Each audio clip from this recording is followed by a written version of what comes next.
unusual, right? If every single match were decided in 3 games. Imagine not having playoffs. Before the tournament, we thought we'd have playoffs in every round, but so far, there's a leader. Yeah. And, OK, a King's Pawn opening. We see the Berlin defence. It is the Berlin defence again, and a repetition of their first game so far. Both players utilising the same opening. Nakamura retreating his bishop, and now Magnus creating a pin. This isn't necessarily the most popular move. I think Magnus's choice in the first game is much more popular, but this one does ask Nakamura some questions. Pinning the Black Knight and putting some pressure on the Black Queen as well, indirectly, with this bishop move. OK, Magnus must have studied this in the break.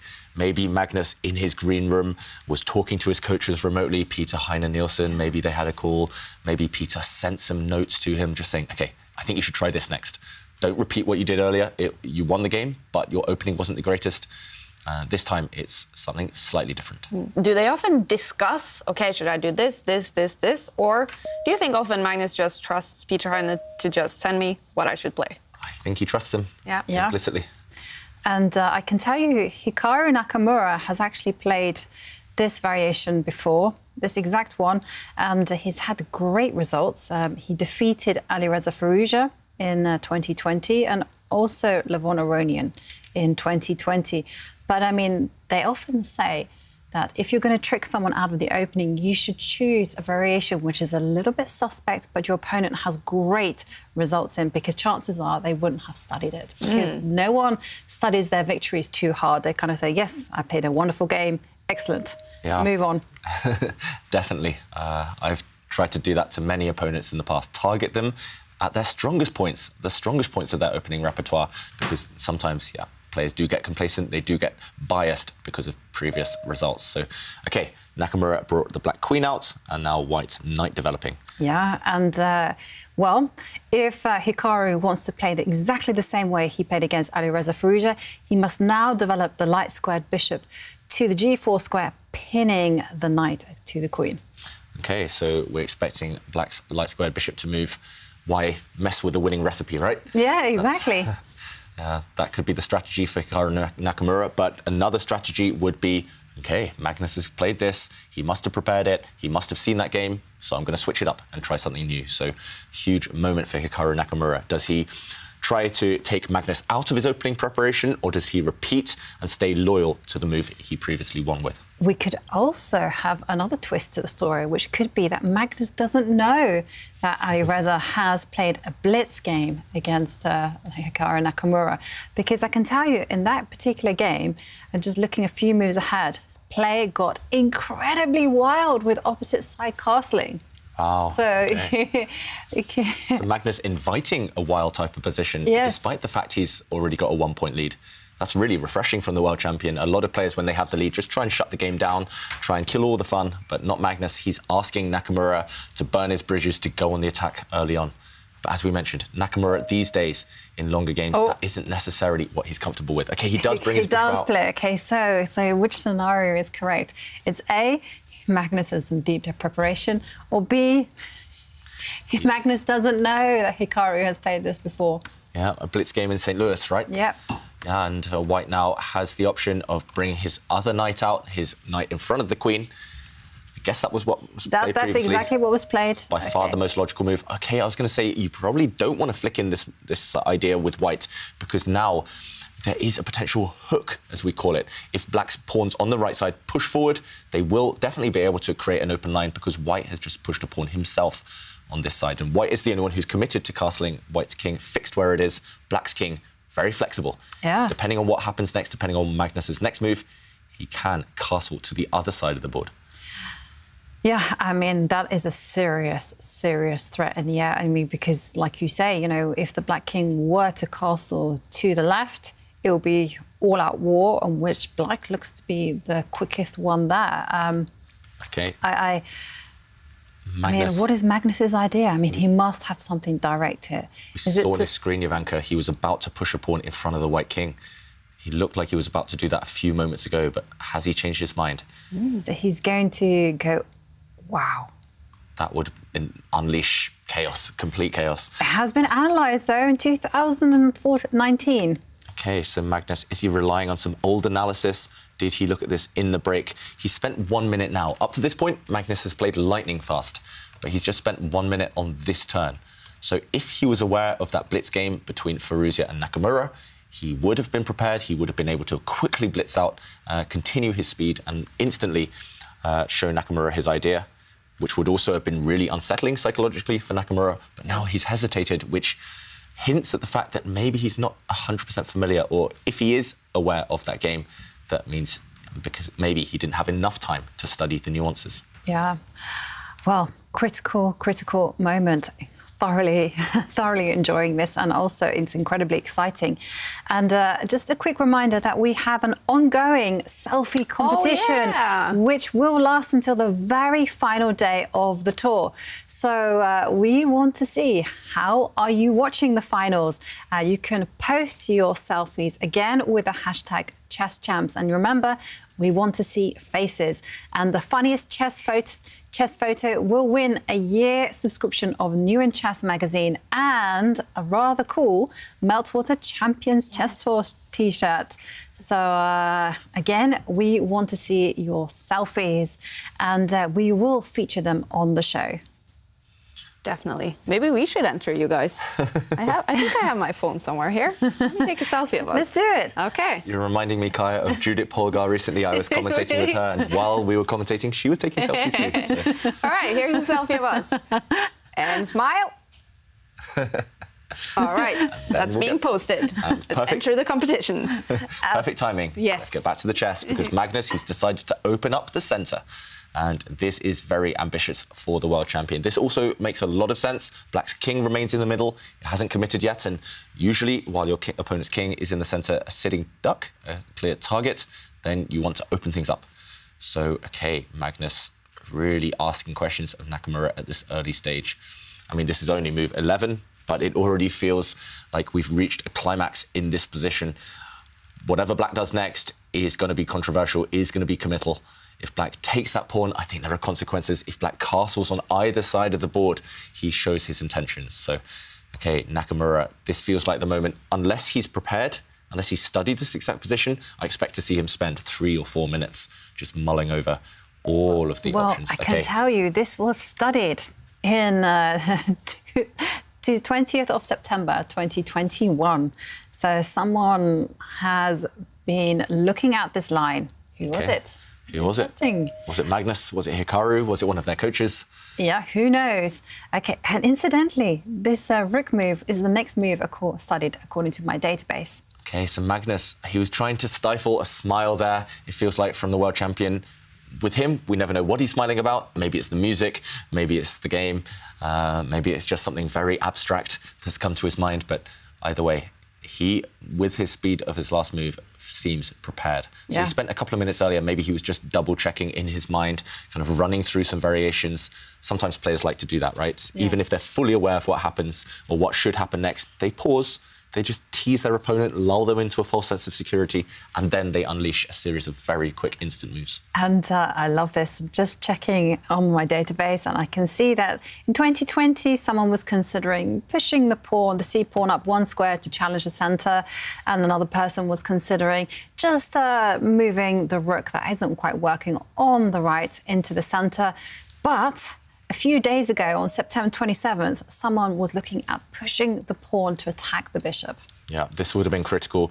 The acid test of White's idea, because once the bishop steps back later in the game, you will have opportunities to push further forward and open up lines. Instead, Nakamura gets his queen out of the line of this bishop. So Black's queen stepping onto a nice square, but it looks a bit superficial. It looks a bit awkward. We could call this a Goldilocks square because it's not too hot, not too cold. It can go to both sides of the board, but it is a target at the same time. So, for example, if White at some point later pushes forward with his pawn and pushes forward again in the centre, he's going to gain a lot of time against this poor Black queen. So this is the type of thing that must be running through Magnus's mind. Maybe he doesn't want to be so direct. Maybe he'll just drop his bishop back. Other than that, the only other move I see is just to pump things forward, push forward. This is the side Black's king stands on, so it makes a lot of sense to push pawns on that flank. And depending on Magnus's music choice, if he's listening to a song that's saying push it forward, he might be inspired to push that pawn. It looks great. It looks great. And the justification is that if black takes your central pawn, I think you can step forward with your own pawn and win a piece. This is a double attack, a fork, and it all works out in white's favour. So this looks very strong to me, at least, for the world champion. And the evaluation bar says +1 for white. That means that maybe this pawn push is the way forward. If not, then I think we'll see Magnus just retreat his bishop and put some pressure on black's central pawn. This would also be very, very logical, but less forcing. And depends on the world champion's music taste, depends on his mood. That would be a good push song. Push the button. Also Sugar Babes. Yeah. I think we mentioned that one yesterday, didn't we? Okay, maybe that was it. Maybe that is the only Sugar Babe song I know. Yeah. I know them all, actually. We'll have a karaoke session on the rest of Yes. it. Ooh, yes. Stronger is a good one, actually. Anything assertive. It's my kind of chess music. Yeah. Isn't that a Britney Spears song, Stronger? Yes, it is, in fact, yeah. Not that I know too much about. Oh, and Toxic should be on there as well. Toxic piece, toxic pawn. Yeah. That white pawn in the middle, it's poisoned. It is toxic because if black takes it, there will be consequences. Yeah. Black would actually lose a piece. So, OK, Magnus, in the move, those two ideas we highlighted, maybe he's just mulling them over, weighing them up against each other, trying to look 3 or 4 moves into the future and comparing 2 possible resulting positions, evaluating them just as well. He needs to consider the risk. It's a bit like poker right now where you have to think, OK, if I push this pawn, maybe it's strong, but there's a lot of risk involved. Maybe percentage-wise, he's thinking, with an extra point so far today, with a lead in today's match, OK, actually, he's about to push this pawn forward. We see it on his screen, and there we go. White has created this trio in the centre of the board with his pawns. It makes perfect sense, especially because, now the kings are opposite sides of the board. It's war. We're always taught, go forward, open lines. And, Magnus is jiving to the beat.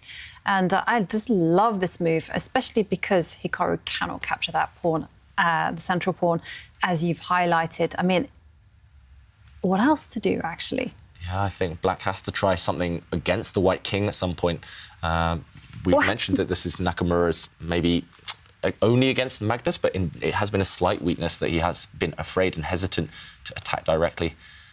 Maybe just push some pawns, push that pawn, attack the white bishop. Yeah.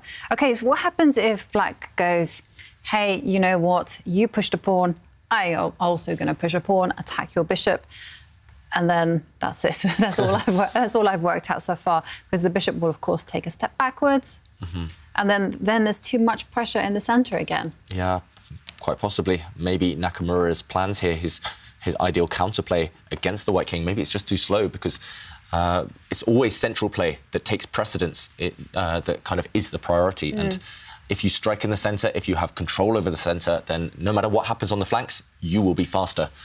That's why they say always meet a flank attack with a central thrust, with a central counterattack. And if you control the middle of the board, it's easier to go in either direction later on, to the right, to the left. And Nakamura maybe now realising that it is white who controls the middle.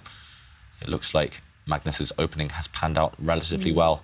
Nakamura under early pressure. His position's still decent for black. It's still relatively solid, but 1 or 2 wrong moves, you allow white's pawns to step even further forward, then it will be danger zone. It's going to be really scary times for the American.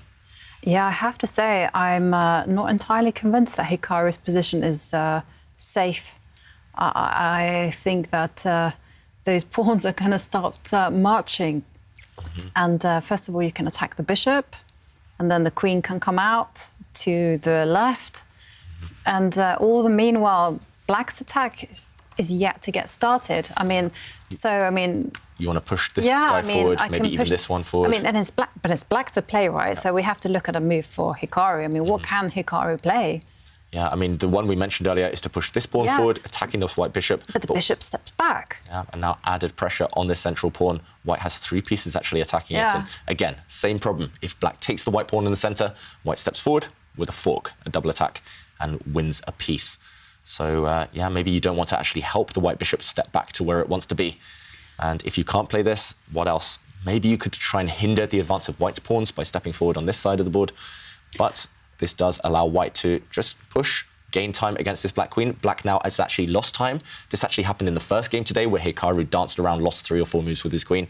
And now, eventually, white is going to throw all of these guys forward. This pawn, and then maybe this pawn, and just start heading for the target, the black king, which actually has no defenders around it. So this one, to me, it looks maybe the safest right now for black to push this pawn. But, yeah, it's just a temporary measure. It's not going to actually solve the issues long term.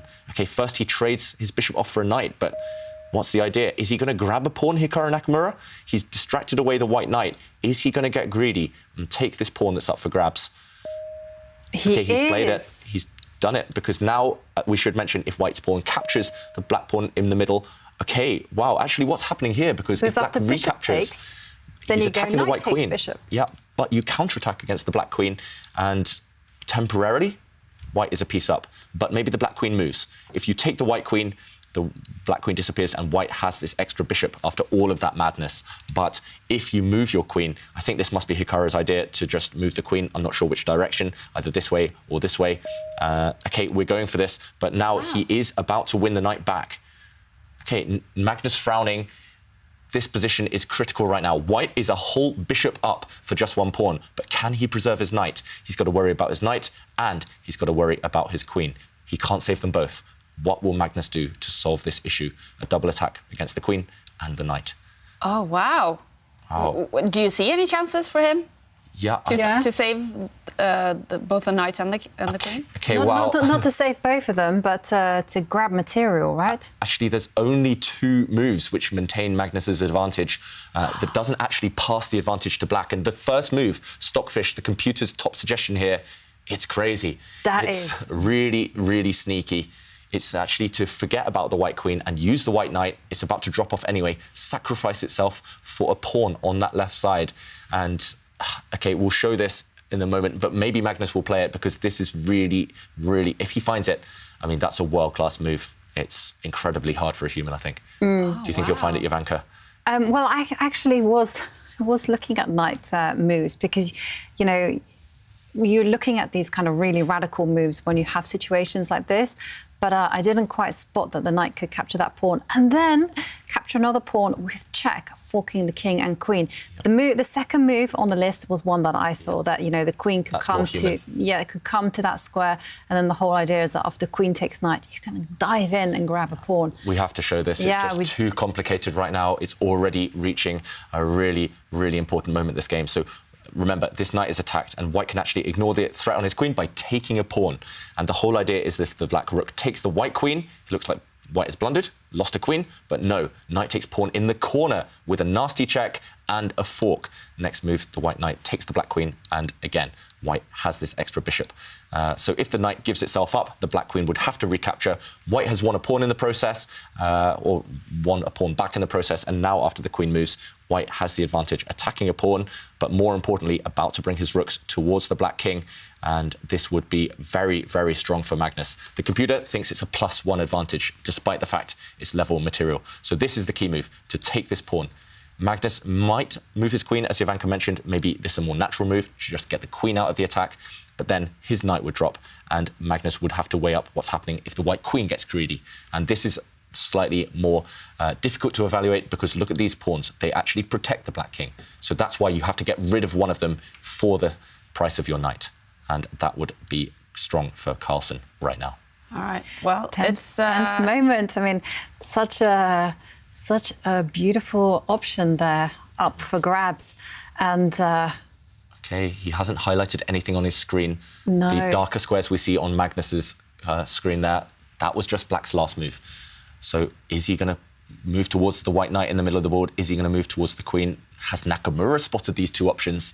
Nakamura looking very calm, very chilled right now. OK, he's about to click on his knight, but it is a difficult move to evaluate and to kind of pluck up the courage to go for. So, OK, he's about to move that white knight. Wow! Oh, he's found it! Oh, my God. I mean, that is that is impressive. This is why he's the world champion. He's always got his eyes open for these really unexpected opportunities. Wow.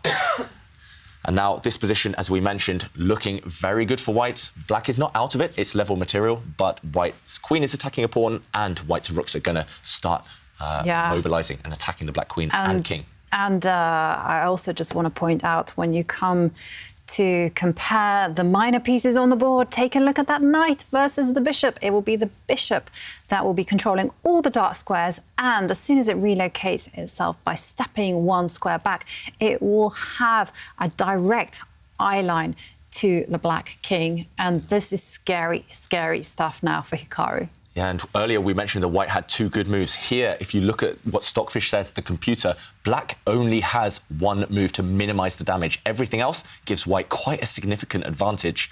So black's best move by quite a distance is to just move the black rook next to the king, one square down. So cover the 7th rank. That's where all of black's pawns lie. That's where all white's targets are. So quite a logical move when I come to think of it, but maybe, OK. He finds it. We shouldn't doubt Nakamura. He is super active where he needs to be. And Magnus seizing the opportunity to put a rook on an open line. And, OK, now we have... I was going to say, no, don't take it. OK, surprising choice from Magnus Carlsen. He swaps the queens off. And again, breaking the rules of David and Ivanka. Maybe that's why we're not Magnus Carlsen's level. Yeah, we were surprised because black's king is clearly the weaker of the two. Look at the white rook opposite the black king, a clear target. And normally when you're attacking, you want to keep the queens on. I think his decision was influenced by the fact he's 1 point up in today's match. Magnus doesn't want to take too much risk, and still a small advantage, because if you look at the middle of the board, black has an isolated pawn on the e6 square, so black's pawn structure is slightly weaker, and white's bishop dominates currently the black knight. Yeah. I mean, I have to say, you know, Magnus is an in-game maestro, and he does kind of show us how exactly one should play this type of ending. He kind of based it on the fact, like, yes, black has some weak pawns.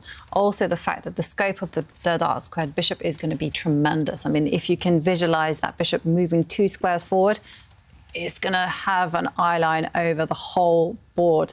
And the knight is just so much worse. And then, of course, there's an imbalance of pawn structures because white has a pawn majority there on the right. So when you think about all this, it's going to be an easier job for black to play. Sorry, not black, white to play. Yeah, white's still definitely the one with an advantage. It's a different type of advantage. He definitely won't checkmate anytime soon. He won't win in great style, but he's still just going to slowly nurse this small advantage into something bigger, potentially Magnus Carlsen. Also, I just wonder whether he's got his eye on another game between Wesley So and Anish Giri. It looks like Giri might be about to win again and finish off that match. Wow. Ooh, with the black pieces as well. Anish Giri is sitting behind Magnus Carlsen. And it could be over in that one if Giri wins Game 3 with the black pieces. This one could also be over if Magnus wins with the white pieces. Yeah, so Magnus, maybe just with that result in mind, knowing that So is likely to lose, he has minimised the risk. And look at white's rook now, a very strong piece on that 6th rank, deep in black's camp, attacking black's isolated pawn in the middle. Black had to tie his own rook down defending it. And now I expect to see Magnus adopt a very typical endgame strategy for him. He's going to put all his pawns on light squares to complement his bishop on dark squares. Yep. OK, first he brings his bishop to the centre. I'm surprised by that one. What happens now if black's king goes to attack the white rook? I thought white wanted to use his own rook to back up. OK, he's going to do this. The 2 rooks stacking up together, and now white's pawns are on light squares. Just look how paralysed the 2 black rooks are. They can't do anything. So this is a good decision by Hikaru, actually, just to step back with his knight. But at the same time, it is like defensive mode activated. I mean, there's nothing active happening here in Hikaru's position. I mean, if I were white, I would just step forward with a rook, just maybe not even necessary. Yeah. OK, Magnus, we know him. He loves to push his pawns forward, especially these rook's pawns, the A and H pawns. He's getting ready for a race in the endgame. So look at this white pawn as well. That white pawn that just pushed, yes, it's blockaded by black's pawns, but it promotes on a dark square. So Magnus, he's signalling that he thinks this pawn might be a potential winner later in the game.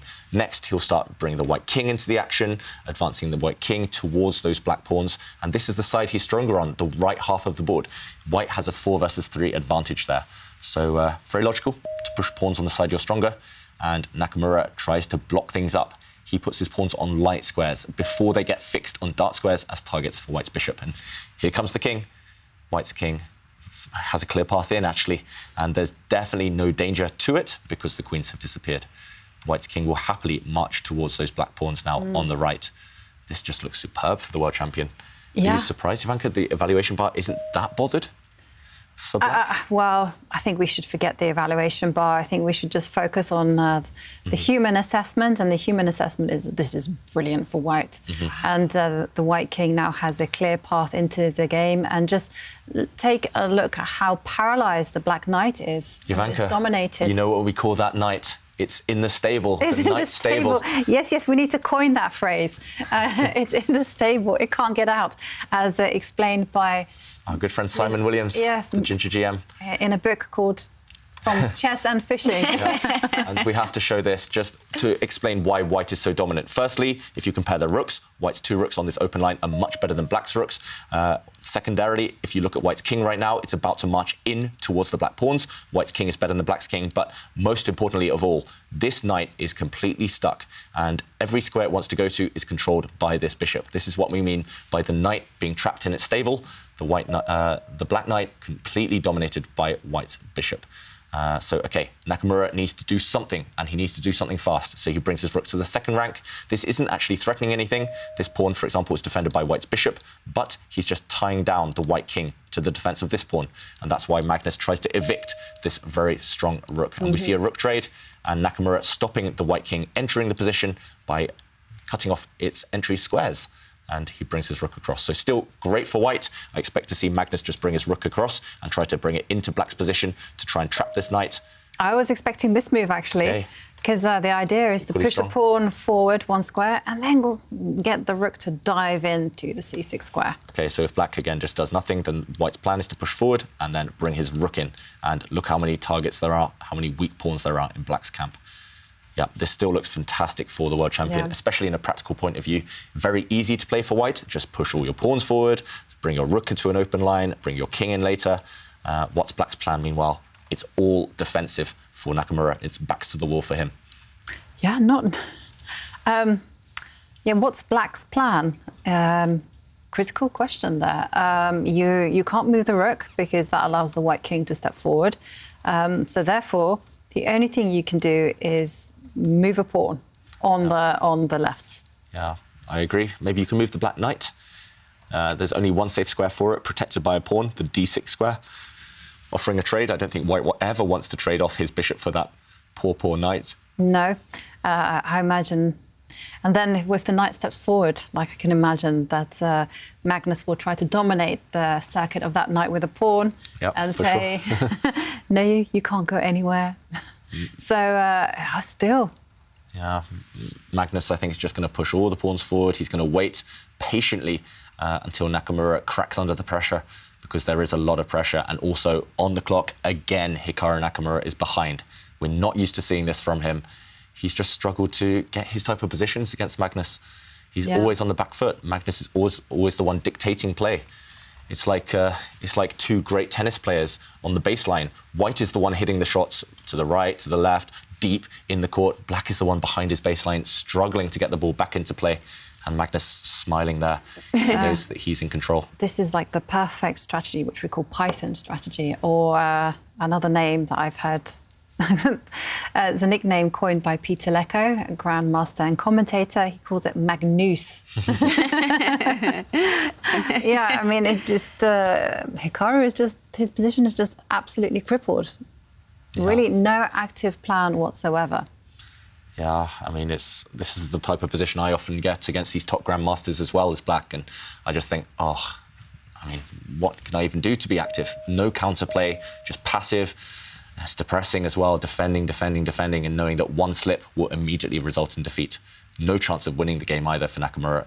Only 2 results possible, a white win or a draw. So, OK, he's decided to wait with the black rook. Yeah, I think this is maybe the only strategy there is, just keep waiting with the rook and just see what Magnus comes up with and try to react accordingly. Yeah, strictly necessary, nothing else to do. Will we see white's king kind of bring itself the long way round, maybe to the centre? Will we see white's rook try and find an open line? Will white continue pushing pawns on this left side? Lots of very tempting solutions for Magnus. He's about to push a pawn on this left side of the board, and there we go. It's been played. And he's just going for your plan, Ivanka. He's created a nice outpost for the white rook, a nice square for it to use as a launch pad. Okay, we see a trade of pawns, but now white's rook is threatening to come up to the c6 square, anchored by this pawn, where it is going to kind of switch its focus across to the right. And so, but now this time the knight can jump into this square. Okay, the king steps back. Okay, so Hikaru is really rolling up into a little ball and just trying to wait.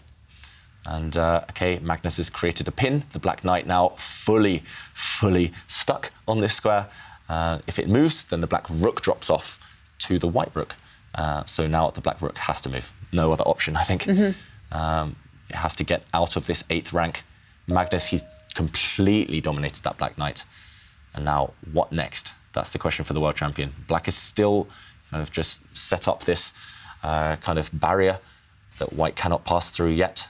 And there must be some huge drama going on between Wesley So and Anish Giri. The bar swinging from side to side. It's been over to Giri's side the whole time. Now, the bar says winning for Wesley So suddenly. Wow, I just looked over there. It's a crazy game. Wesley So, I think he's tricked Anish Giri. Anish spotted that he was winning, but he went for the wrong plan at the wrong time. I think just a one-move blunder from Giri. Just too hasty to finish off So. And So striking back, so maybe we'll see that match balance itself out. Wow, all right. Drama for Anish Giri, but it's still looking very good for Magnus Carlsen to win this game and the match. Do you think he is now basically playing for the win in this game, not only the draw and, Yeah, for sure. Absolutely, Just take a look at Hikaru's pieces. Totally paralyzed. There's no active plan whatsoever. So Magnus is just simply relocating the rook, and white has several plans. Like you say, step the king back, start pushing some pawns there on the right, create an avenue of attack. Another one is just simply to keep maximizing the pieces, keep improving the king, move it as far up the board as possible, and then just wait. And maybe that will be Magnus' strategy. Black is tied down. Here we see Nakamura just moving his rook back and forth, waiting for Magnus to show his hand.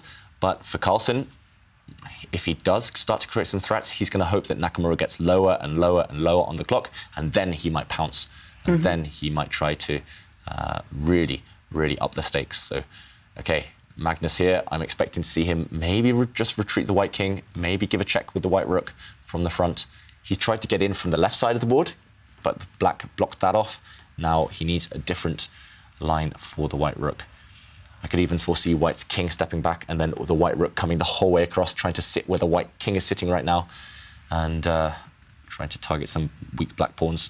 The black pawns on the right side, they are the weakest right now. Yeah. They are the real targets. Yes. Yeah. Anish Giri fighting hard to strike back against Wesley, so this match could be about to be tied if Anish loses this, but Magnus Carlsen could be about to win the match. Yeah, and Magnus chooses to relocate the king, just to improve it by slowly moving it up the board. And whilst Hikaru is thinking about his next move, well, I just wanted to share with you a few answers to our quiz of the day, where we're asking, what is your favorite thing to collect? And now Hikaru actually develops his knight. So big moment here. To capture the knight or not? Yeah, I think this was the only opportunity that Nakamura had to bring his knight into the action. White goes back, so the knight steps forward. Very logical. And now if the white bishop captures that black knight, as it does, the black king has to recapture. The black pawn, if it had recaptured, would have weakened the 7th rank. White's rook would have delivered some deadly checks. And here we have a check. Okay. This allows the black king to step forward. Okay. Does it want to, though? Does it want to allow the white rook into that 7th rank? No. The answer is no. It's no. And king steps backward. Okay, Nakamura, he's defending this game really nicely, just like he did in the last one. He's clinging on, surviving.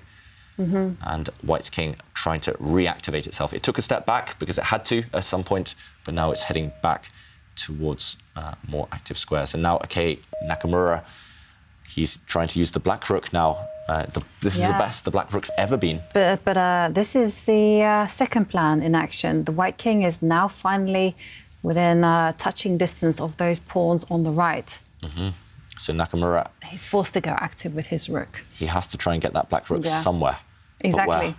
To the second row. To the second row, yep. That will cause Magnus to push a pawn forward, I guess. Magnus, he's trying to play on the right. That's where he has the 4 versus 3 advantage. And look how Black's 2 versus 1 advantage on the left side, that is completely blocked up by White's remaining pawn. And if the Black rook attacks that pawn, White's rook will simply defend it. So right now, Magnus still keeping everything under control, but Nakamura trying to make his life as difficult as possible.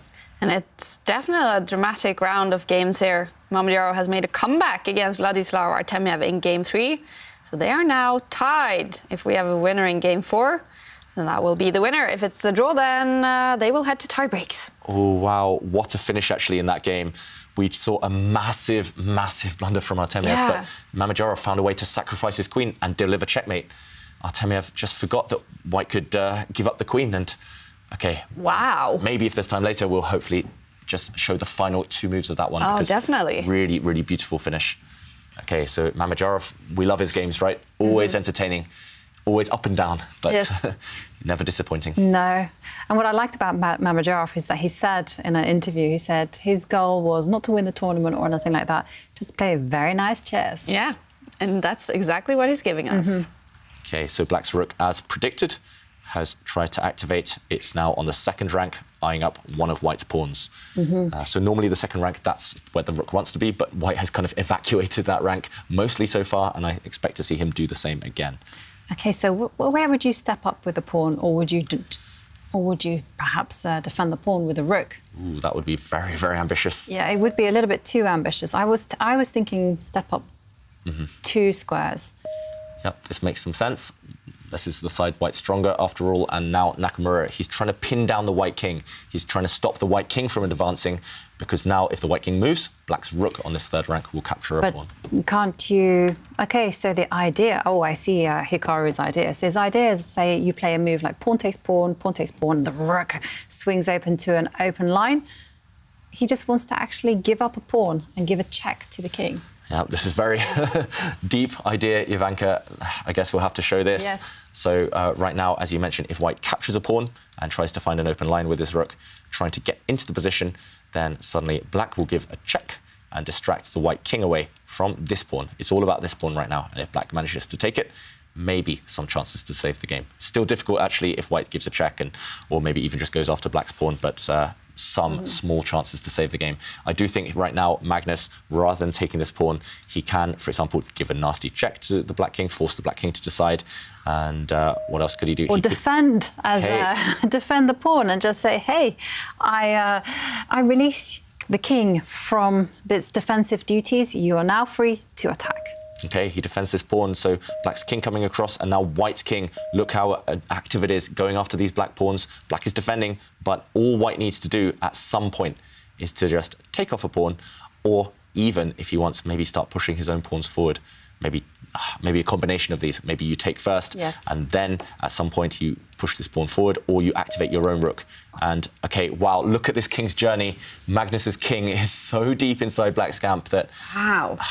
Actually, this is really nice. He's actually going to lock his own king in. For example, if the Black rook steps across, he could even just push his pawn. But maybe Magnus's idea is to go for this Black pawn and hit the Black king from the side. He's winning this game, I think, Magnus. King activity again for the 2nd rook endgame in today's match.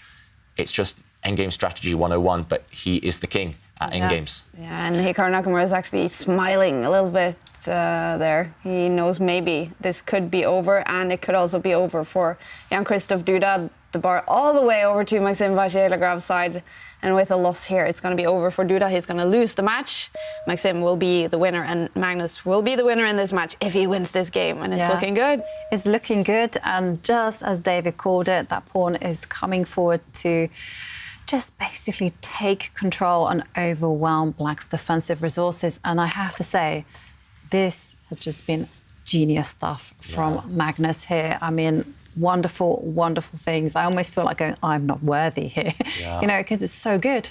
Yeah, I mean, sometimes there's a debate over the best endgame player in history, but I think we're seeing him right now. Magnus Carlsen, no one else can dominate a world-class player like Hikaru Nakamura like this. I mean, he's made it seem effortless, just this endgame, slowly improving his king, slowly improving his rook, having that bishop for knight advantage, pushing pawns in the right manner. It's all just so seamless. And the reason he's locked in that White king, he's locked that position down is because next he's just going to give up his pawns, but he's going to activate the white rook. He's going to kick the black king away, and once the black king moves, all of the black pawns are dropping. Yeah. It's very straightforward now. Black has no more resistance, I think. No saving plans. Okay, so Hikaru moves his knight to he wishes. It was a rook to an open line. White's rook now is going to start targeting some black pawns. Yeah. Exactly. And of course, Wesley So has made the comeback, by the way, against Anish Giri, winning game 3 here. They are now tied, Wesley So and Anish Giri. So they will go to a game 4 and possibly tie breaks. There we go. Magnus attacks a pawn, brings his rook to an open line. Black's rook is forced to step back. Now, both of Black's rook and king are just totally passive, almost powerless to move. Yeah. So all Magnus needs to do is maximise his rook and start pushing those pawns. OK, he's done that. There you go. Yeah, so Black is forced to wait with his rook. Yeah, I mean, there's nothing more difficult in chess than a position where you just have to move back and forth and wait for the axe to fall. Here comes the breakthrough. Just watch how Black's pawn structure just falls apart. Yeah. He's just opening a path for the white rook. Also, look at White's g-pawn, the one he used to lock down the position on that right side. That white g-pawn is the one that will become a new queen. So White's happy to give up a pawn temporarily just to activate his rook even further and fully break down Black's fortress. Yeah. It's almost resign time, I think, for Hikaru. Yeah, I think he'll just take this pawn because there's simply no other option. He'll take this pawn and he'll hope. But, yeah, Magnus looking very, very confident. I'm just speechless, actually, at how Magnus has conducted this endgame. I mean, it's just been instructive on so many levels. You know, just there's difference between a bishop and a knight. Okay, and now you see the 6th rank has been opened.